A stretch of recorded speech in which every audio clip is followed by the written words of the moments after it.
Right, this is a John Deere X300 and I'm changing the transmission belt. It's watched a couple of videos online and some people are just doing way too much, taking things apart where you don't really need to. It's pretty straightforward. So you don't need many tools, won't take you too long. What I've done is just take the front bonnet off, and then pushed up onto its side, onto a stand there, nice and easy to get to. I've already done it, so then I figured I'd just do this video and just talk you through a couple of things. So you don't have to pull out the transmission, the gearbox or anything. So the belt, but what you do have to do is you have to take these linkages off. Real easy, they just pop into here. You get your ear ratchet, and then you hold this side with the spanner, which will be a 15mm spanner on that side, ear ratchet that side, done.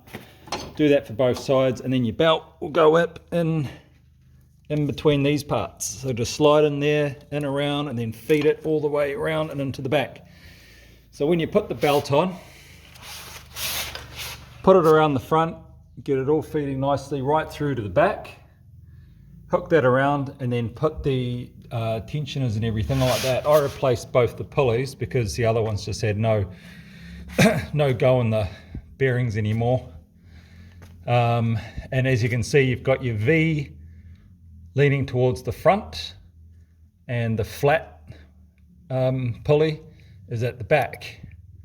So the belt will come from, say, we're in New Zealand, so from the driver's side or the right hand side as you're sitting on the seat, and that'll feed straight along this way. The V will go in around here, and then that'll fall in around the flat side of the flat pulley.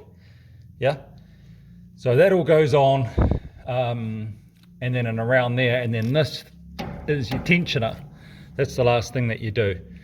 Best way to do that is you take the metal grill off the back of the mower, just whip that off, 2 screws, 2 bolts, and then have it hooked on that end first, and then have it loose this end. Get a set of vice grips, clamp it onto it, pull it up and over onto there, undo the vice grip, done. Dead simple. There's this bolt here, you need like a ratchet, ear ratchet like this, and that'll get it off and back on, no problem. Yeah, I did find it easy to have these loose when you put the belt on, and then once the belt's sort of on it, put a little bit of dab of Loctite there, tighten those up, and then a little bit of dab of Loctite in here, tighten that up, and then this will be moving. And then once you put that spring on it, on this side first, and pull it back to there, you'll get that. It's real tight, real nice, too easy. So it's actually not that hard. There's some 20-30 minute videos out there, but nah, it's a piece of piss. Oh, cheers.